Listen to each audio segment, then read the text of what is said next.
Salam əziz abituriyentlər. Bugün yenə də qəbulumuza bir həftə qalıbdır. Ona görə də mən hər gün çalışdığım qədər müəyyən bölmələrə, müəyyən düşə biləcək hissələrə toxunum.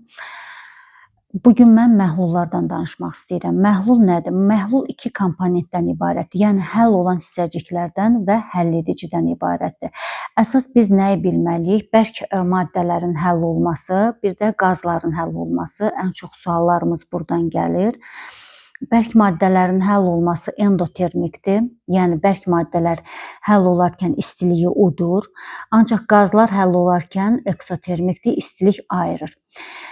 Bir şey qeyd edeyim ki, yadınızda mütləq saxlayın ki, bərklər temperaturla düz asılıdır. Qazlar isə temperaturla tərs asılıdır. Bərklər təzyiqdən asılı deyil, yəni bu asılılıqlar mütləq görürük suallarda. Qazlar isə təzyiqlə düz asılıdır. Daha sonra qatılıq nə vaxt artır? Bu kimi suallara da rast gəlirik biz. Qatılıq o zaman artır ki, biz ora maddə əlavə edirik. Maddə əlavə etdikdə yadınızda qalsın, omeqanın düsturunda sürət və məxrəc də artır. Yəni maddə əlavə edirsinizsə, siz bu zaman məhlulun içərisindəki maddənin də kütləsini artırmış olursunuz.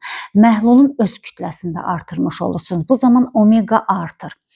Əgər maddə tutaq ki, əlavə etmirik, bu zaman nə zaman omeqanı artıra bilərik? Su buxarlandırarkən. Su buxarlandırarkən məhlulun qatılığı artır. Çünki orada artıq maddənin kütləsi suyun kütləsindən üstünlük təşkil edir. Bu zaman məhlulun omeqası artmış olur.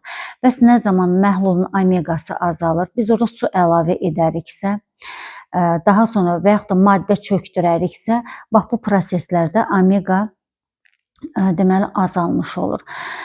Biz omeqanın düsturlarından ən çox nələri görürük? Əgər kütlələr bərabərdirsə, eyni məhlulun kütlələri eyni kütlədə verilibdirsə, bu zaman omega 1, omega 2 düsturundan istifadə edirsiniz.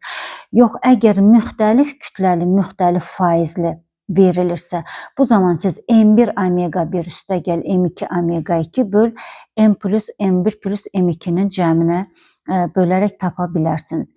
Daha sonra məhlullardan nəyi görə bilərik? Asılılıqları dedik, qatılıq dedik, KH-ı görə bilərsiniz. Yəni KH bərabərdir maddə böl su vur 1000.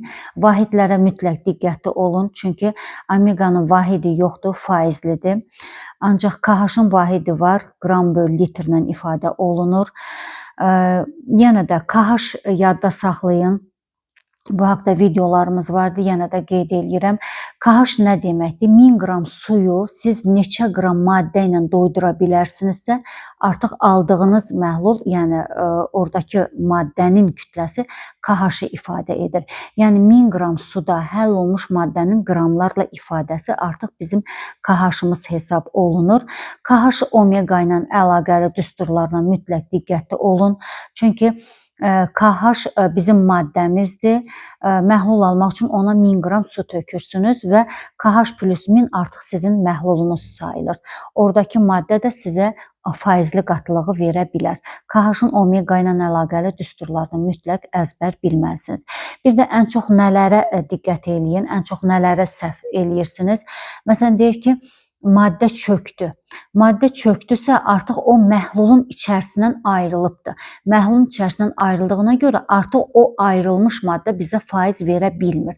Yəni, bəzən uşaq düşünür ki, abituriyent düşünür ki, nə olsun ki, maddə çökübdür. Yəni, o qabın içərisindədirsə, bizə faiz verə bilir. Xeyr, əgər o məhlulun içərisindən həll olmuş maddə ayrılıbdırsa, artıq o bizə faiz verə bilmir. Bizim faizli qatılığımız azalmış hesab olunur. Məhlullar haqqında deyəcəklərim bu qədər. Yenə də nələrsə rastlaşarıqsa, yenə də video izahlarda bölüşərik. Növbəti videolarda, növbəti bölmələrdə görüşmək ümidi ilə. Yenə də hansı bölmələrdən izah istəyirsinizsə, mütləq şərhlərdə bildirin bölmələri.